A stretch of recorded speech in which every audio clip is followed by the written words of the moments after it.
G'day, Australian track and field coaches. And welcome to any coaches from other sports who are joining us today to really dive into speed and agility development. It's great to be here. We know you're all about helping your athletes reach their peak performance. So let's imagine this for a second. You're planning your next training block, and you really want to ramp up the speed and agility work. Yeah. You've got your go-to drills, sure, but you're looking for those cutting-edge insights, those little tweaks that can truly elevate performance. Always looking for that edge. Exactly, and that's where this deep dive comes in. We're going to break down the essential principles and hands-on techniques straight from the Speed and Plyometrics Guide. It's a fantastic resource. It really is. Yeah. We want to give you those practical strategies to unlock your athletes' true capabilities. One thing that stands out to me about this guide is how it emphasizes the need to blend different types of training. Okay, I like that, the integration. It's not just about plyometrics in isolation. It's about recognizing how strength training, plyometrics, speed drills, and agility training all work together. It's about the whole picture. Exactly. And a well-designed program uses these elements strategically to create a really holistic approach to athletic development, which I think is so important for coaches to understand. Couldn't agree more. This integrated approach helps athletes develop a well-rounded skill set, rather than just focusing on one isolated area. It's about the bigger picture. Right. And speaking of the bigger picture, let's zoom in on plyometrics for a bit, which the guide highlights as a real game changer. Oh, absolutely. It really emphasizes those exercises that focus on rapid force development and utilizing the elasticity of tissues, explaining how these contribute to improved power, rate of force development, and force absorption. Essential qualities for any athlete. Without a doubt. And the key to unlocking this power in plyometrics is the stretch-shortening cycle, often called the SSC for short. The SSC is fundamental to how these exercises enhance power output. And just to break that down for our listeners, can you quickly walk us through the phases of the SSC? Sure. It involves 3 phases: eccentric, amortization, and concentric. Easy to remember. And a great way to visualize it is to think of the counter movement jump. Classic example. So the eccentric phase is the downward movement where your muscles lengthen as you bend your knees. You're loading up, essentially. Exactly, and that's where you store elastic energy. Then there's the amortization phase, that brief transition at the bottom of the movement where you switch from going down to going up. The turning point. Yes, and then the concentric phase is that powerful upward jump, driven by the release of all that stored energy. It's like a spring uncoiling. That's a great analogy. It's like stretching a rubber band, right? The more you stretch it, the more potential energy is stored, and then bam, it snaps back with greater force. Exactly. And the guide emphasizes that coaches really need a solid grasp of the SSC to design effective plyometric training programs. It's foundational. It is, but it also stresses that athletes need a strong base of strength and the correct landing mechanics to perform these movements safely and minimize any chance of injury. Safety first. Always. Absolutely. And this is particularly important when working with athletes who are new to plyometrics. They may not yet have the strength or neuromuscular control to handle more complex plyometric exercises safely. So that's where deceleration and jump training come into play. Exactly.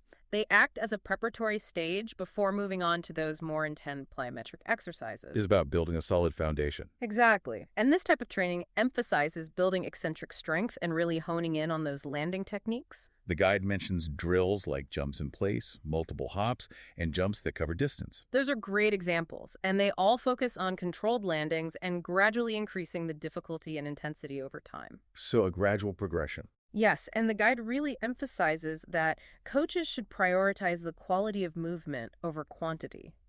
It's far more important for athletes to master proper form and landing mechanics than to just try and reach extreme ranges of motion, especially in the beginning stages. Quality over quantity. It's a consistent message throughout the guide. It is, and it's an important one. Now, shifting gears a bit, let's move on to speed training. This is another area where the guide encourages coaches to think outside the box. It's more nuanced than just telling athletes to run fast. Exactly. It challenges coaches to move beyond that oversimplified view of speed and embrace a more nuanced understanding of the different types of speed that are relevant to various sports. Because different sports demand different types of speed. That's right. And by understanding those distinctions, coaches can really fine-tune training programs to address the specific demands of each sport. And it can make a world of difference in performance. Absolutely. So for our listeners, can you walk us through some of the key types of speed outlined in the guide? Definitely.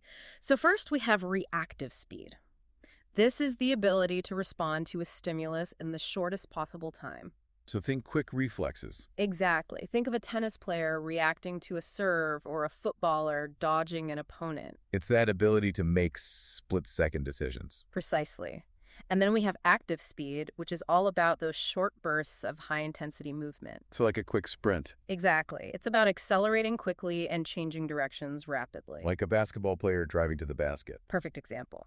Then we have frequency speed, which refers to those cyclical movements like running, swimming, or cycling. It's about maintaining a high stride rate or stroke frequency. Exactly, and that's crucial for endurance events like marathons. And lastly, we have complex speed. This one combines elements of all the other types. It's a bit of everything. Exactly. It's about coordinated, goal-directed movements in dynamic and unpredictable environments. So think of a soccer player dribbling through defenders or a hockey player weaving through opponents. Those are great examples. It's about adapting to ever-changing situations. So coaches need to really analyze which types of speed are most important for their specific sport and then tailor their training accordingly. Absolutely. It's about identifying those key areas and then targeting them strategically. Now, we often talk about achieving top speed, but the guide reminds us that acceleration is just as vital.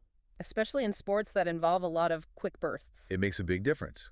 The guide highlights the importance of those initial steps, those first 10 yards, for building momentum and gaining an advantage over opponents. It's all about those first few steps. It's about explosiveness off the mark. Precisely. And it emphasizes the biomechanics that contribute to effective acceleration, things like step length and step frequency. So coaches can use drills that specifically target those components to improve acceleration mechanics. Exactly. It's about breaking down the movement and training it piece by piece. The guide also makes a distinction between acceleration techniques from a static start versus a rolling start. Yeah, there are subtle but important differences. The biomechanics change a bit depending on whether an athlete is starting from a stationary position or already in motion. So coaches need to make sure their training programs incorporate drills that replicate both scenarios. Makes sense. Now let's turn our attention to agility, another area where the guide encourages a more sophisticated understanding. It's more than just being quick and changing directions. It really dives into the complexity of agility. It emphasizes that agility is more than just running fast and making sharp turns. It involves those rapid whole-body movements that require changes in both velocity and direction, all in response to external stimuli. So like reacting to an opponent's move or the trajectory of a ball. Precisely. Think of a point guard navigating through defenders or a gymnast performing a floor routine. It's about adapting to the environment in real time. Exactly. And what's interesting is that agility isn't solely determined by physical abilities. There's more to it. Absolutely. It's a complex interplay of perceptual and decision-making skills, technical proficiency, and physical conditioning. So it's a mind-body connection. Precisely. It's about being able to process information quickly and translate it into smooth, efficient movements. And the guide also factors in what are called anthropometric factors. Yes, meaning an athlete's body shape and size can influence their movement strategies. So everyone moves a little differently. Exactly. And coaches need to take a multifaceted approach to agility training, incorporating drills that challenge not only physical attributes, but also those cognitive processes and technical execution. It's about the whole package. It is. And it means designing drills that simulate game situations, pushing athletes to make those quick decisions and execute movements under pressure. So they're training for the real deal. Precisely. They need to be able to think on their feet and adapt to the unexpected. The guide also highlights interval training as a key method for developing both speed and agility. It's all about those high-intensity, short-duration drills with specific rest periods in between. Short bursts of effort followed by recovery. Exactly. And for power-based sports, the guide suggests a 1.10 work-to-rest ratio as a general guideline. So for a 5-second drill, there would be a 50-second recovery period. Precisely. That recovery is crucial for athletes to fully recharge and maintain that high intensity throughout the training session. It's about quality over quantity. Exactly. The guide also cautions against inadequate rest because it can lead to decreased intensity and ultimately compromise the results. So athletes might try to conserve energy to finish the workout, which actually hinders their progress. Exactly. And it's the coach's responsibility to be mindful of rest periods and make sure athletes are recovering adequately to maximize their training adaptations. Yeah, it's a balance. It is. And one way to manage that is by splitting athletes into groups so one group can rest while the other group does the drill. So everyone gets their recovery time. Exactly. And it's important to encourage those athletes to maintain intensity during the drills. Keep them pushing. Yeah, adding a little healthy competition, even if it's just friendly rivalry among teammates, can help push them to their limits within those designated work periods. Now, while we're focused on developing speed and agility, the guide doesn't shy away from the importance of injury prevention. It's paramount. It highlights proper landing mechanics as being absolutely crucial, especially for female athletes, who statistically are more prone to non-contact ACL injuries. Unfortunately, it's a common issue. And the guide attributes that increased risk to certain biomechanical factors. Women tend to have a wider pelvis and a larger Q angle, which can lead to a valgus knee position, where the knees collapse inward upon landing. And that puts a lot of stress on the ACL. It does, and the guide offers practical steps to reduce that risk. It stresses landing on the balls of the feet with simultaneous flexion at the hips, knees, and ankles. So absorbing that force properly. Exactly. It's about distributing those forces more effectively upon impact to reduce strain on the knees. It's like turning your body into a shock absorber. Precisely. And the guide emphasizes maintaining that proper alignment of the hips, knees, and ankles throughout the landing. You want to see a straight line from the hip to the ankle when you view it from the front. So everything's in line. Right, and that ensures those forces are absorbed efficiently and minimizes the risk of the knee joint buckling inward. And these principles of proper landing mechanics shouldn't be limited to just drills that focus on landing. They should be ingrained in every drill. So no matter what movement they're doing, they're landing correctly. Exactly. It should become second nature. Now let's talk about the practical application of these principles. The guide is packed with drills, categorized by warm-up and flexibility, speed development, agility enhancement, and landing mechanics. It's a fantastic resource for coaches. It really is. We won't have time to go through every drill in detail, but let's highlight a few standout examples that demonstrate the guide's practical value. Definitely. One that caught my eye is the high knee foreleg extension. What's special about that one?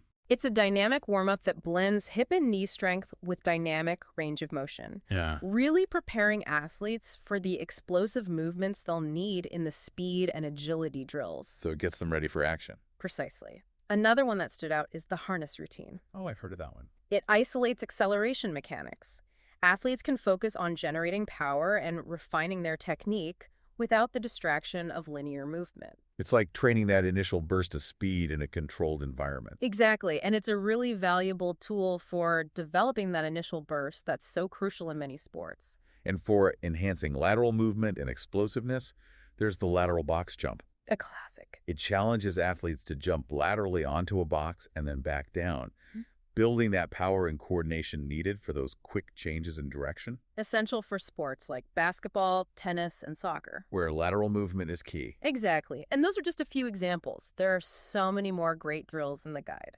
I encourage all the coaches listening to really dig into that full list of drills. Each one has detailed instructions and coaching points. It's a treasure trove of practical exercises. And it's all about understanding the purpose of each drill, how it aligns with their training goals, and how to modify it to fit the needs of their athletes. Exactly. It's about customizing the approach. Which brings us to a crucial point.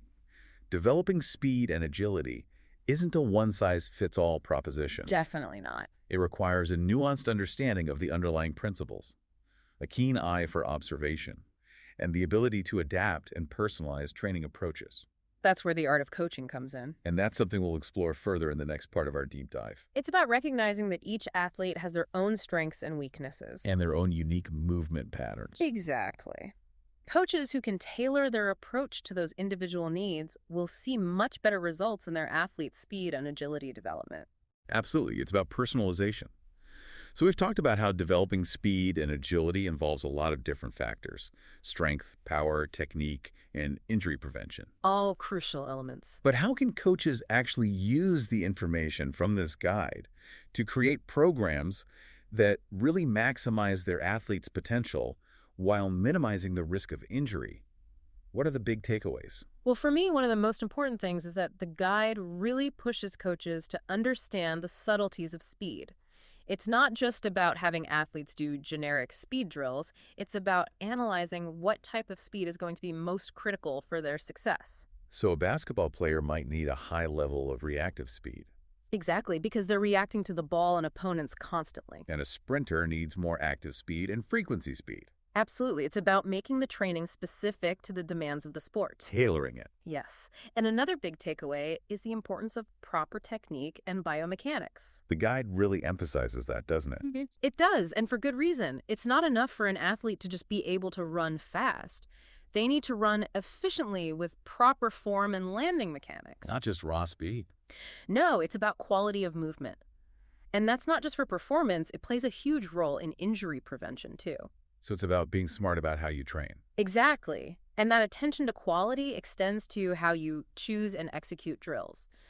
Coaches have to be really mindful of the intensity, the volume, and the rest periods they're giving their athletes. And making sure they're recovering properly. And not pushing them to the point of injury. The guide talks a lot about the importance of rest and recovery. It's not just about pushing athletes to their limits all the time. It's about finding that balance. Yeah, because recovery is when those adaptations from training actually take place.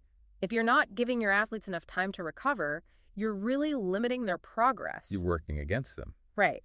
The guide's recommendations on those work-to-rest ratios are a great starting point for coaches. To make sure athletes are getting enough downtime. Absolutely, it's crucial. Thanks for listening, everyone. We'll see you next time.